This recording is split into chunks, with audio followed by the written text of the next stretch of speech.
funny about biggus dickus? I have a very great friend in Rome called biggus dickus. Silence! What is all this insolence?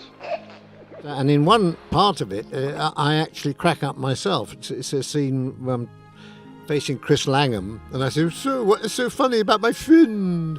When I say the name biggus dickus.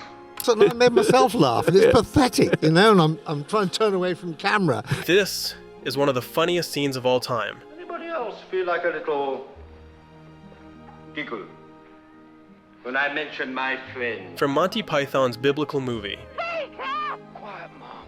Well, I can't hear a thing. which tells the tale of a guy born on the same day as Christ and is accidentally mistaken for another Messiah. Hail, Messiah! I'm not the Messiah! Only his name wasn't Jesus. Brian, sir. Brian, eh? No, Brian. Although with that premise, not everyone liked Life of Brian back then. I mean, I'm familiar with undergraduate humor. You made some rather bad jokes by producing the sort of buffoonery that you've... And the point is that the reason why the scene is so good is that you can't distinguish what's acted When I mention my friend, and what's not. biggus dickus. You see, the joke here is that the Roman soldiers have to hold back their laughter. And of course, it keeps building up every time Pilate innocently repeats his friend's name. Wait till biggus dickus hears of this. Wait! Take him away! Oh, sorry. No. Making it more and more absurd. But that in itself is part of an even bigger joke because, on your first viewing of the movie, you would have no idea how much of that laughter was what the actors really intended to show, and how much of it was them breaking character. He has a wife, you know. But, okay, let's get straight to the point. How much of it was improvised? You know what she's called? Well, getting the answer is easy if you just flip through the script, because by reading it, you'll see that almost the entire scene was filmed exactly as it was written months ago.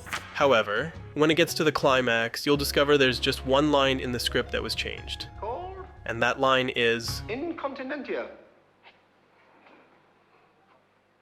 Incontinentia buttocks.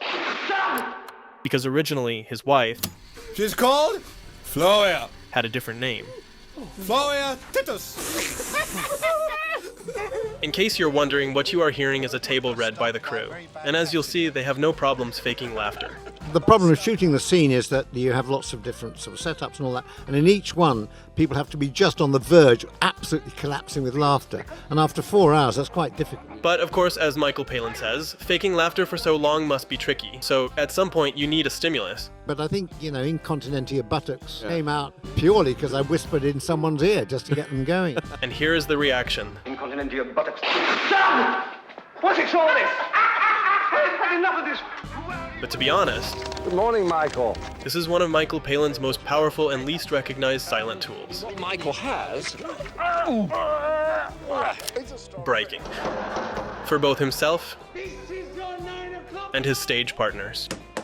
Polly Parrot, wake up! Polly! Now that's what I call a dead parrot. Stunned? You stunned him just as he was waking up. Norwegian blues stun easily. You probably know the Dead Parrot sketch, but in case you don't, Hello, I wish to register a complaint. it's a Monty Python's Flying Circus sketch featuring John Cleese and Michael that first aired in '69 and has since been done a billion times. In the 70s, No, it's resting, look. Look, my lad, I know a dead parrot when I see one, and I'm looking at one right now. or the past decade, No. He's resting. All right, and if he's resting, I'll wake him up. Hello, Mr. Polly Parrot. on stage, I've got a nice fresh cuttlefish for you if you wake up. or on TV shows. There, he moved. No, he didn't. That was you pushing the gate. I never. Yes, you did. Hello, Polly Parrot. or in movie format. Wakey! Rise and shine! And for some reason, even Margaret Thatcher has done it. This is an ex-parrot. And the most interesting thing about this sketch is how, after performing it thousands of times, Michael still occasionally breaks. Time for the seahorse!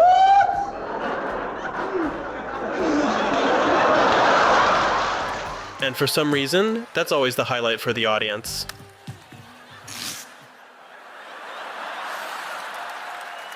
But it's not always him who does it. Sometimes it's his partner, John Cleese.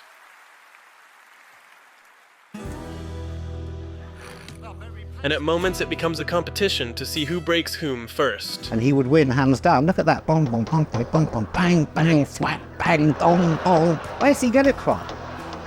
Incredible. I've never seen him do that before.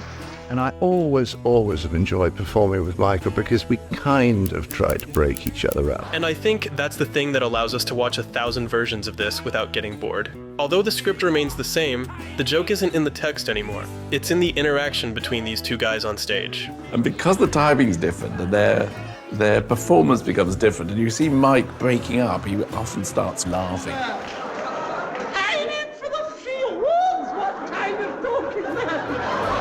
In case you didn't know, this is the great Terry Jones, another one of the Pythons who directed Life of Brian, and who also played Brian's mother in the movie. Hello, Mother. Don't you hello, Mother, me.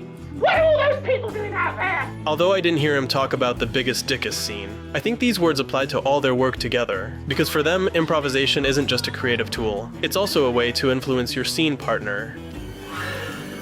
Here's Johnny.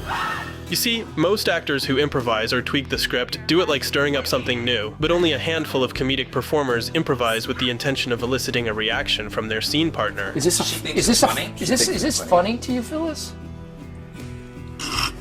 And understand that this interaction is the essence of the scene. I'll not have my friends ridiculed by the common soldiery. Michael Palin isn't acting to steal the spotlight.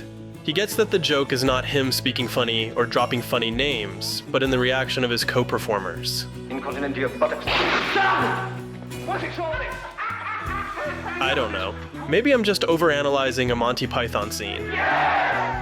But what you can't deny is that this dynamic of influencing others through improvisation is constantly present in their work. He's dead. That's what's wrong with him.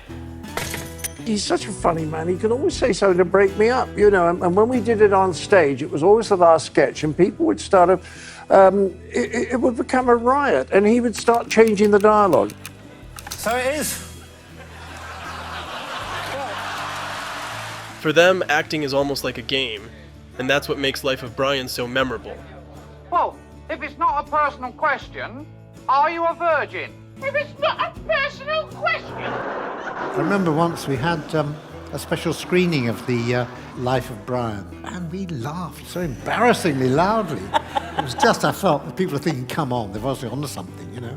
And I think that at some point, what really makes us laugh in this scene is the feeling that somehow the distance between us and the work is breaking down, almost as if we're not laughing at it anymore. What's it all this? But with it. I've had enough of this rowdy rebels sticking behind.